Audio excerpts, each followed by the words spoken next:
We are here. We're here. We're We made live. We made it.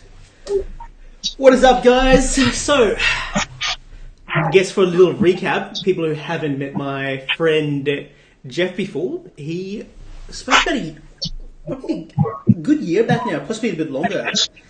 He had started and was running a outsourcing company, which was specifically focused on a lot of LinkedIn kind of lead generation tasks at the time. So, cool business. Since grown it quite a bit, has meteoric success within corporate and non-corporate environments, but now he's made a big shift. So he sent an email out yesterday, which he assumed would mean he lose about 50% of his customers, which is a big deal, but for good reason. So, Jeff, can you, I guess, first give us a bit of background. What has the last 12 months meant for you, and what is this email about? Why the big change? Wow. I think to explain the email, I'd probably have to go back almost 5 years ago when I started the company. When I first started the company, it was just a hobby. It was, I had a full-time job. And to be honest with you, I was just tired of doing mindless things in my business. I was tired of doing my Gantt charts, project, all the accounting, expenses, mileage reporting, everything that was taking me away from actually managing projects, which I used to be a project manager for a Fortune 500 company, a technology company.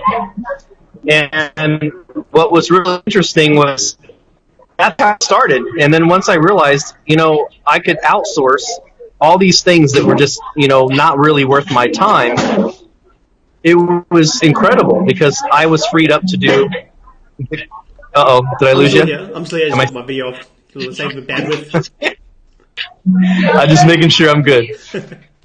So what ended up happening was I realized, I could do so many more things that were kind of in my zone of genius, that were using my skill sets, and everything else that I didn't want to do or I didn't want to do, I outsourced.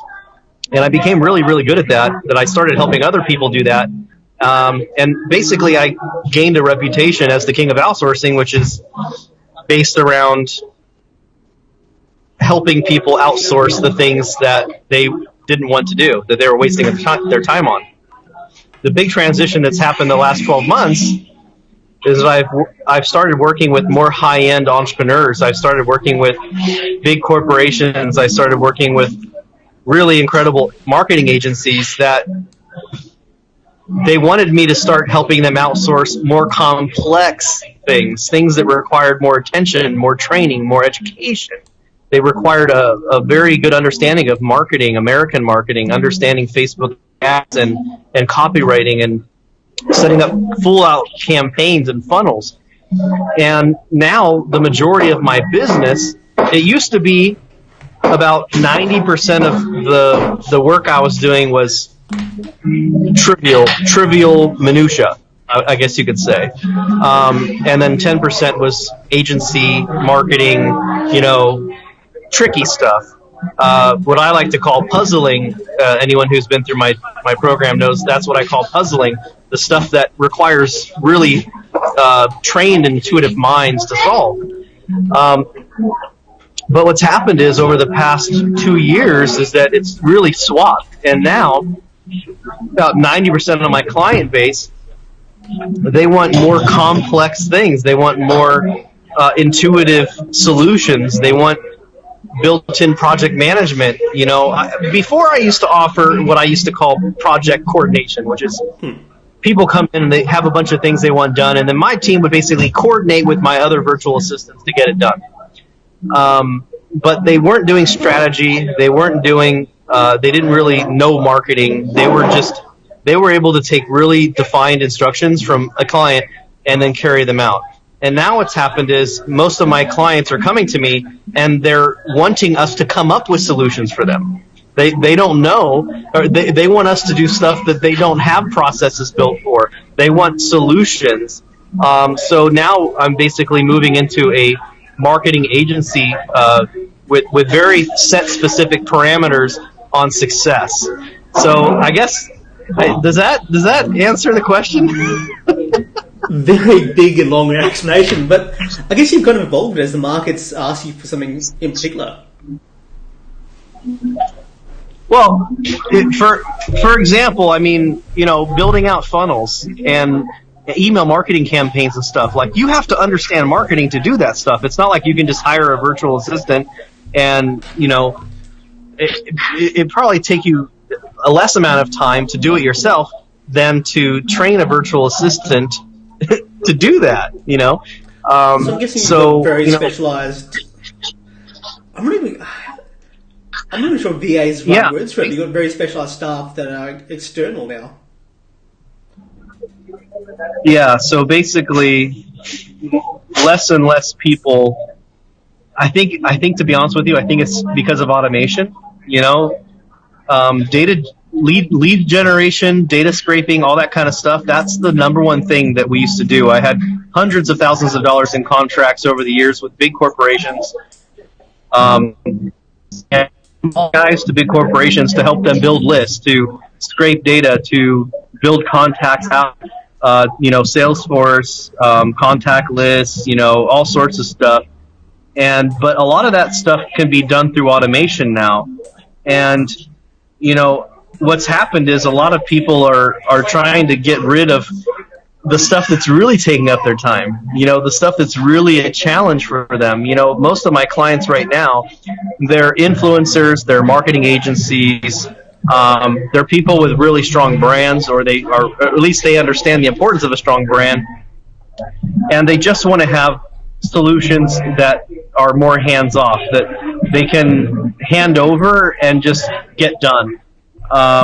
So that's the model that we're moving to now. We're developing out more packages that are based around branding and marketing and funnels and everything that is just more complicated. And to be honest with you, I was only charging $7 to $15 an hour for the past almost February of 2015. So I guess over 3.5 years. I haven't even raised my prices. So, I had a few options. I could have just incrementally raised my prices, or I could just make a drastic change. And I think that's why we're having this call today, is because I chose the drastic change because I think it elevates the type of work that we're going to do, and it allows me the freedom to hire the right people that I need to do the more complex jobs. When I'm working at a $7-15 an hour mark, you can imagine I have to have at least a 30% margin to hire somebody, so they're going to get paid less than that, right? Well, who do you know on Upwork can you hire for $5 an hour, $4 an hour to do complex things that are trained, consistent, certified, and can actually be reliable? And I can tell you, and I challenge anyone on Upwork to find that. Okay, you're the VA agencies, you've got marketing agencies, you've got what you are now. Where do you guys sit in the market, and where do you find your... Right now, there's a big hole in the market. The hole is that people are tired of, and by the way, I love the guys at Upwork. I love John Jonas. I consider him, an ally, friend of mine. I'm working on, doing an event, possibly co-sponsored with him in the Philippines later. But the problem with these systems is that these people that are on these sites, there's no standard. And by standard, I mean they have quizzes and tests and things like that on there, but are they really vetted? Are they really tested? Are they really quality, reliable? How many clients are they juggling? You really take a lot of risk, and it's a lot of work to build a team. I know, because I talk about my 50-plus person team all the time, and actually, if you count my contractors, I'm up to 70, 75 people that are on my team. And what I don't talk about is the hundreds of people that I've gone through to get to those, right? And I've hired hundreds of people to work for my team over the years, and I have, let's say 50 to 70, 50 core, 20 contractors. But, that's one of the things that I realized right away is that most people, especially at higher levels, they don't want to have to deal with babysitting and managing a team. They want a done-for-you solution. So what we're doing is we're trying. They don't know what they should be looking out for in the first place. Right, or even where to start, right? And they would rather pay a little bit more to have a service that has a very clear objective goal, clear communication that works on American hours, that can communicate. We have a dedicated, what we call a project success team. Shout out to Mimi and Rain and Rodora and Julio and the other people on the team, Janelle.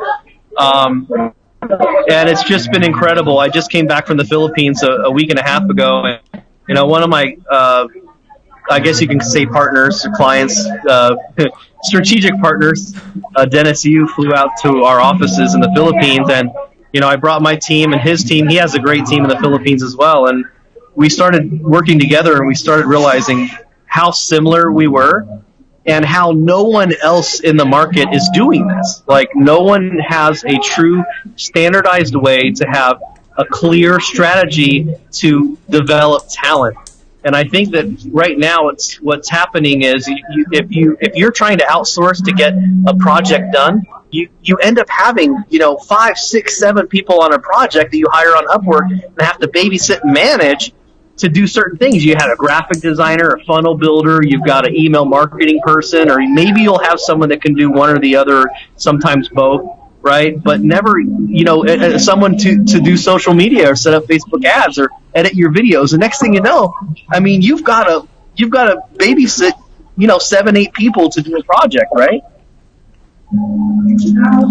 Really, you're sort of a project management / talent recruitment kind of agency. And I think the one thing that's really great that we're moving to now is the main reason why we raise our prices is we're just moving away from the model altogether. I never was a big fan of hourly model. The reason why, it incentivizes people to take longer, right? Think about it. If someone's going to get paid, let's say just for ease of math, $10 an hour to edit your video, and he can do it in 2 hours, why wouldn't he charge you 4 hours for it? And what accountability do you have? To him, it's making $40 or $20. The better people, people don't incentivize to do it better faster. So. Exactly. So what we're doing now is we're building out packages with set prices that my team is going to get paid on performance bonuses, on responsiveness, quality, and of course communication. Right? Communication, quality, and promptness. How fast is it done? That's so important, and they're going to be able to. It's a good thing for my team too, because they're going to be able to get paid more instead of having to worry about an hourly rate. I don't care how long they work. They can work 4 hours. They can work 10 hours. They can work 16 hours for all I care. They're going to have things that they're going to be able to do, and it's going to be incentivized based on their performance, and they're going to get paid per task. So think of it kind of like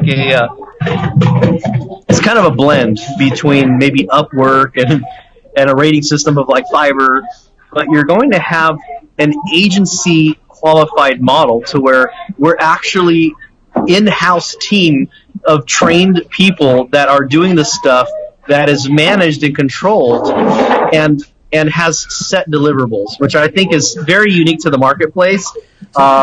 And it's just a huge demand for it, I know, because I get 10 to 12 inquiries a day to use our services. And the ironic part of it, I have to be honest with you, and I told you that I'd be 100% honest with you on this interview. I've already lost 7 clients in the past 24 hours. Which is less than you thought you were going to lose. Those are the ones that have emailed me back now. My open rate is about 60-70% on that email blast that I sent out. I'm going to do some more penetration to the list to make sure they know about the pricing changes, and every time we update their account time balance, we're going to let them know. And I came up with a compromise for my clients because the ones that already have money on their account, they already were expecting the older pricing. So I'll allow them to use that pricing until the end of this month, end of September. So I guess we're going to find out at the end of September how many people see the value in our new direction. But I've had an outcry of support, which is great. A lot of my clients have come back and said, "This is fantastic. We're excited. We're excited for the changes. They've seen the investments I've already made in my project management team. I've grown. I'm recruiting top talent from Uber, Amazon, Shopify, Google. I'm really going out and hiring top talent. I just hired someone from Uber today. She's a qualitative analyst. She's a QA, a quality analyst right now working at Uber, who works in their call center, who is going to be doing some QA on our stuff for our clients. And these are just the transition that I have to make, and it was a tough decision to make because I knew what was going to happen. I've been talking about this for 2 years. I do want to give a shout out to Tony Grebmeyer, who's told me for quite some time. Tony Grebmeyer, who... I just commented here a little while back. Yeah, who just pushed the heck out of me to, raise my prices over the years. And I did. I raised my membership price, from, $1,000 to $1,500 to become a member of our service. But the problem is that incentivized us to just take on more clients. It still didn't incentivize the hourly wage. It doesn't allow us to hire the best talent. Because it's really challenging now in this marketplace to find really good people, and really good people need to be paid a really good wage. I think it's the thing, you communicate the value they're bringing out. I think this new model emphasizes that rather than emphasizing the cost per hour. It's the wrong metric to look at, like you mentioned. Yeah, well, that's the thing. It's the wrong mentality, and value is so important. I get this a lot, People always ask me, how much should I pay for a virtual assistant? And I always laugh. First off, I don't even like the word virtual assistant. I'm launching a new company altogether. I'll tell you more about that. But we're nixing the word virtual assistant because we've come into a digital age where I don't want to be there. I don't want to compete with online jobs. I don't want to compete with Fiverr. I don't want to compete with Upwork. I don't want to compete with these other outsourcing companies because they're just trying to get the lowest cost person to do something for you. And to me, I don't want to be a cost for a company. I want to be a partner. I want to be someone who's one of their biggest driver of sales.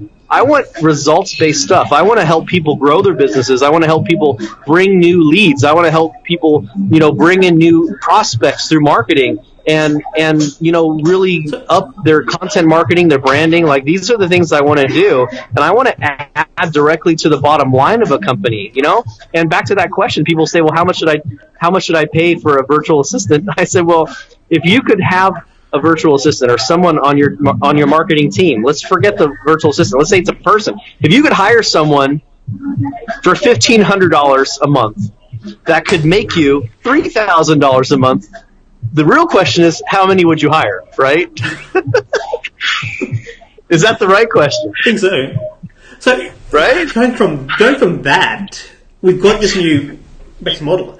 Who are the right people you should be working with? You just naturally, I think people who have been attracted to you seem to be agencies and large organisations that can really accommodate for the stuff you guys are doing to make good on the value you create for them. Is that where you hit a certain type of organisation and agency partners?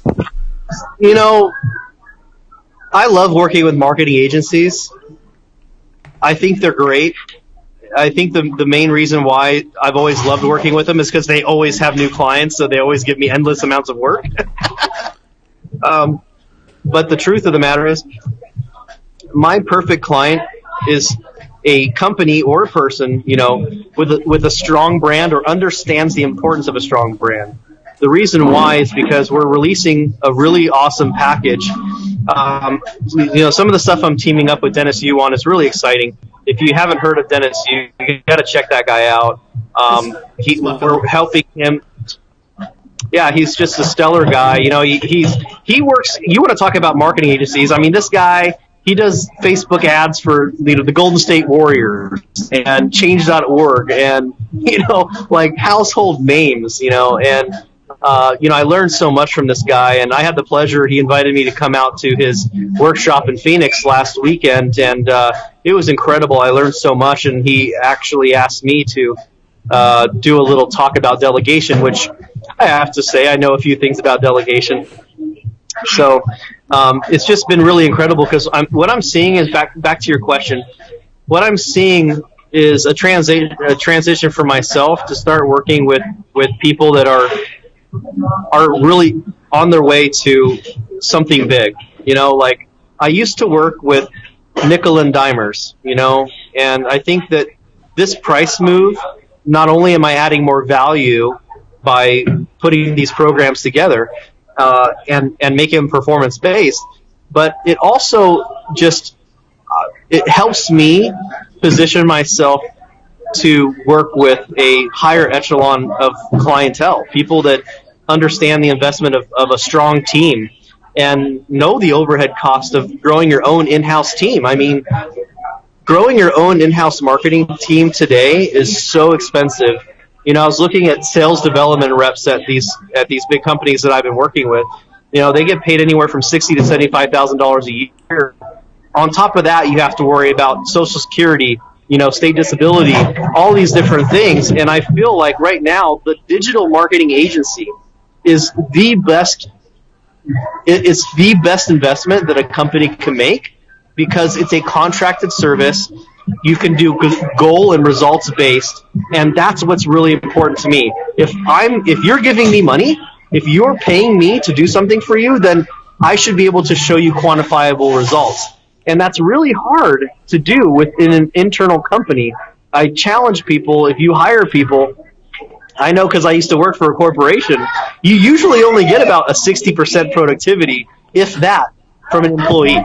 And if you have an agency who's very focused and you have a very results-driven strategy, you're going to get 100% productivity out of them because they're going to produce on what you want, or you're going to cancel the subscription, right? Perfect. That explains the emails and explains the move. So if people do want to connect with you further, they want to learn more about where's the agency shifting and how they can work with your good self and the team, where can they go?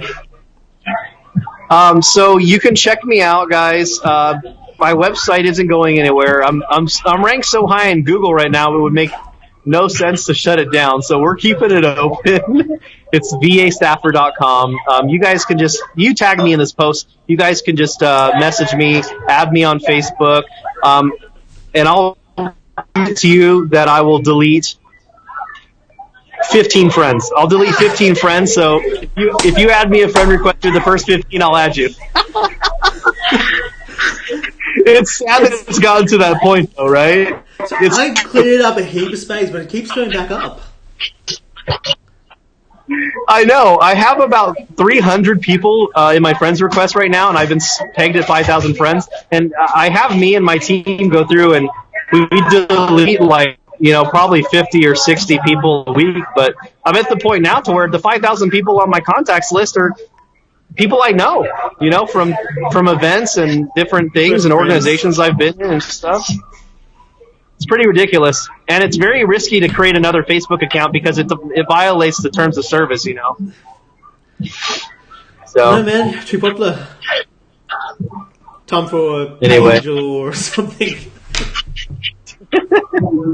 Well, I was invited, hopefully this goes through, but I was invited to go to one of the Facebook offices in Chicago. So I'll see if I can put in a good word. I've been trying to get the friends limit raised to 10,000 for quite a while, so we'll see.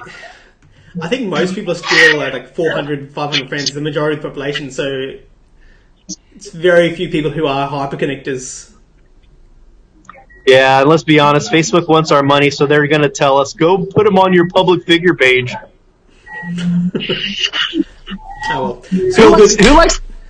Who likes to communicate with a page, though? For real, who likes to communicate with a page? I don't like to talk to somebody's page. Man, I'm annoyed by all those Facebook bots now, too. It's too personal. How do you How do you do business with personal people at scale, as friends? It's a good question. Especially like you, someone like you who has a podcast, you have an agency, you've met hundreds and hundreds of people every time you go somewhere. And Okay, what do you do with them all? Our relationship, you and me, I think we haven't spoken in depth in maybe 5 or 6 months, but when we talk, it's, dude, what's going on? Tell me, fill me in. Every time I go to an event, I like on the plane trip, like I'm not kidding you. This is so. I don't know if you saw my post yesterday about how humans are creatures of habit. So I try to create good habits because, trust me, I have enough bad ones. But one of the habits that I created for myself is that every time I'm going to an event, depending on the size of the event, if there's 300 people or 100 people or whatever, I'll kind of think, okay, well, 25% of the people at the event are going to try to add me as a friend. So right before I am in the airport waiting, and what I do is I scroll through my friends list, and I just I look for people that I don't engage with, or I never engage with me, or I don't, they're not a potential lead. It's just pathetic. So next year is going to be crazy. This year is going to be insane. My wife and I are having a baby on December 24th. So, yeah, I'm pretty much trying to not do anything the rest of this year. I've got a couple events sprinkled here and there, but I've already warned my wife next year is going to be crazy. I've been invited to a bunch of events in February and March, and I'm planning a giant event with Dennis. We're going to be going back to the Philippines. We're going to have probably 450 people attend our workshop, where we're going to be training people in the Philippines how to become digital marketers. And I'm really excited about that because there's so many people that are starting for opportunities in third world countries like the Philippines that just need a shot. They just need to have someone to invest in them. And we're going to be putting this event on. We're probably going to have it sponsored by a couple people, maybe John Jonas from Online Jobs. And we're just going to give a huge knowledge drop so that we can have more educated people overseas that can help us here in America, and also help themselves and really build a quality life that they've never even dreamed was possible.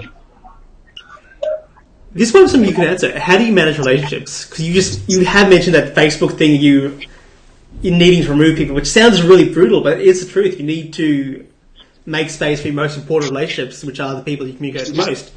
But you can have so many people. Do you have a strategy, or are you still trying to figure that out? I think that's going to be the challenge of this next decade. I think that's going to be the challenge. I would love to figure out a way to communicate with people and have a closer relationship with them. And, I hate knowing that I have to keep my friends in a CRM, a customer relationship management tool, just to figure out and remember who they are and stuff. And I think what's really important is just having a very small circle, maybe 10 people or less, that you could really rely on, that are there for you, that you have on a very personal connection, that motivate you and push you. And, that's one thing that I can tell you, of all the successful people that I've been hanging out with in the last couple of years, that's the one thing that I know for sure they all have, is they have a very small, tight group of people that push them.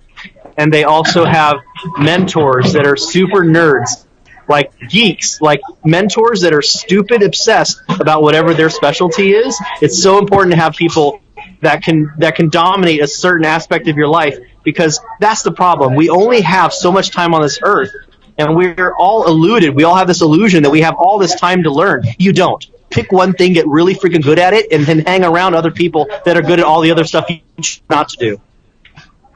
Boom. Boom. That's it. I think end the interview there. That's perfect. Guys, all right, like I said, go connect with my man.